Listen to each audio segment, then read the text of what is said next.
क'क्राझारनि doctor Sabha Brahma music and fine arts कलेजनि प्रिन्सिपालनि हेंथायै फरायसाफोरनि धरना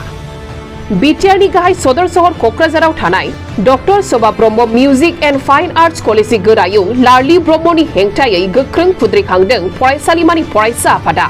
फरायसालिमानि फरायसा आफादनि गोहोखौ गावनि गोसो बायदि बाहायनायनि अजद होनायजों लोगोसे कलेजाव मोजां आबहावानि थाखो खथानि गोनांथि गुन गोनां प्रिन्सिपालनि गोनांथिनि दाबि खालामनानै फरायसाफोरा कलेजनि लांगोनायाव खुद्रिखांदों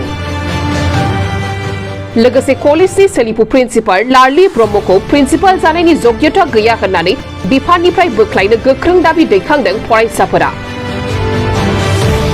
बेराफारसे फरायसाफोरनि सोमावसारनायाव नुजाथि हैनानै मिरु एबसुनि लेङाइ आफादगिरि खोरोमदाव औवारियाबो Kokrajhar music and fine arts कलेजनि दानि प्रिन्सिपाल लारलि ब्रह्मनि सायाव सोंखारिनानै प्रिन्सिपाल जानायनि जेबो गुन गैया आरो फाइन आर्ट्सनि सोमोन्दै जेबो गियान गैया होननायजों लोगोसे लारलि ब्रह्मखौ आयेन बेरेखायै बे कलेजनि प्रिन्सिपाल महरै थिसननाय जादों होननानै फोरमायो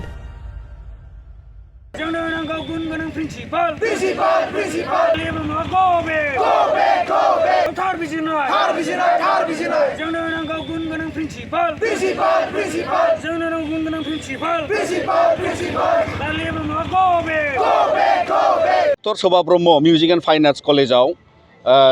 आथिखालनि फरायसाफ्रा दिनैनि दिनाव फरिखा थासेयाव बिथांमोना धरनायाव जिरायनो गोनां जादों बिथांमोना गावसिनि मेन गेटआव दिनै धरना जिरायनो गोनां जानायाव जोङो दुलाराय बर' फरायसा आफादा मिथिदों बिथांमोनजों सावरायनानै जे दा बे कलेजाव गोबां रोखोमनि माने बावहाय मोजां मोनसे थासारि जायाखै मानोना जोंनि बे सिगांनिफ्राय फरायसाफ्रा जोंनो गुबुन गुबुन प्रब्लेम्सखौ जोंनो खोन्थादोंमोन बे खिन्थानायजों लोगोसे दिनै मोनसे फोरमान जाबावदों जे बिथां जाय प्रिन्सिपाल दं बेयाव बे प्रिन्सिपाला दिनै एक मिनिटबो बेयाव प्रिन्सिपाल जानानै थानायनि योग्यता गैया मानो होनबा दिनैनि समाव फरायसा बावहाय आफाद जि दङ कलेजनि स्टुडेन्ट इउनियन बिनि जेनेरेल सेक्रेटारि आरो एजिएसखौबो बिथाङा गोसो बादियै गावनो बोख्लायदों मानोना बिसोर केम्पास क्लिनिं खालामदोंमोन फ्रेसार्सनि सिगां आरो बेबादिनो केम्पास क्लिनिंआव जिसिबि सोनाय जादोंमोन आरो बेखौ लानानै बिथाङा गावनि गोसो बादि बाहाय जेबो खालामनो मोना होननानै माने दिनैनि मोजां खामानि मावनाय जिएसखौबो बिथाङा इलेक्टेड सासे स्टुडेन्ट इउनियननि जेनेरेल सेक्रेटारि एजिएसखौ बिथाङा बोख्लायदों बेजों लोगोसे फरायसाफोरनि जौगाथायनि थाखाय बिथाङा जेबो मोजां खामानि मावाखै हाबाफारि मावाखै फारसेथिं फरायसाफ्रा समस्या लानानै रायज्लायनो थाङोबा बिथाङा दरनिफ्राय होखारहरो आरो फरायसाफोरजों रायनानै हरो मोजाङै रायलाया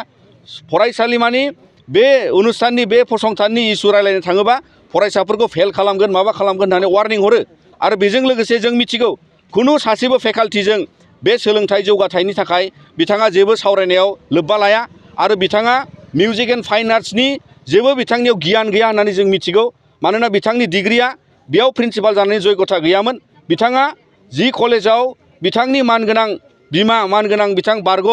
मन्त्रि जोंनि मन्त्रि प्रमिला रानी ब्रह्मनि फिसाजो जानायखाय मोनदों ना बोरै मोनखो जों मिथिला नाथाय दुलाराय बर' फरायसा आफादा योग्यता गैयै माने सासे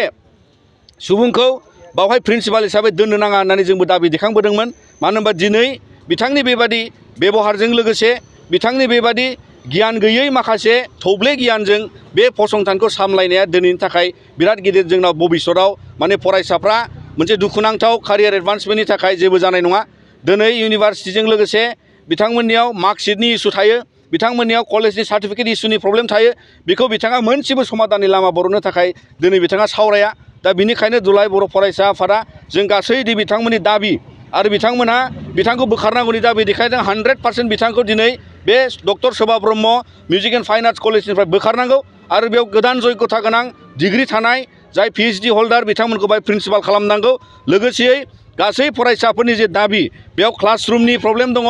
लोगोसे बिथाङा बेफोरखौ समाधान खालामनायनि जेबो राहा लाया फारसेथिं बेयाव गुबुन गुबुन जेरैहाय माने जायखिजाया समस्याखौ समाधान खालामनो थाखाय बिथाङा फेकाल्टिजोंबो रायलाया जिबिजोंबो रायलाया आरो गुबुन गुबुन बावहाय जि गासै समाधान जानो हानायनि जि इस्युसफोर दं बिथाङा रावजोंबो गोसो गोरोबनानै खामानि मावनायनि बाहाय थासारि दानानै लायाखै आरो बिनिखायनो बिथांखौ जोङो दिनै दुलाराय बर' फरायसा आफादाबो बिथांमोननि नैबे धरनाखौ जों मदद खालामनायजों लोगोसे बेवहाय जि दाबि दं बिटिआर गभर्नमेन्ट आसाम गभर्नमेन्ट आरो दिनैनि बे समाव जोङो जाहाथे बेफोर गासिबो दाबिखौ नोजोर बोनानै सुस्रांनानै होयो बिनि थाखाय जोङो बिटिआर गभर्नमेन्टखौ खावलायो मानोना बिटिआर गोरोबथानि उनाव गिबिसिन प्रभिन्सियेलाइज जानाय मोनसे एखुथायै music and fine arts college doctor Shobha ब्रह्मनि मुङाव जानाया बेनो प्रभिन्सियेलाइज जानाया गिबि दा नंखायनो दुलाराय बर' फरायसा आफादाबो बिनि मोजांखौ अरायसम हास्थायो आरो बेयाव बेबादि माने गियान गैयै आरो थब्ले गियान थानाय गोरायुं थानाया जोंनि थाखाय जोबोद दुखुनांथाव।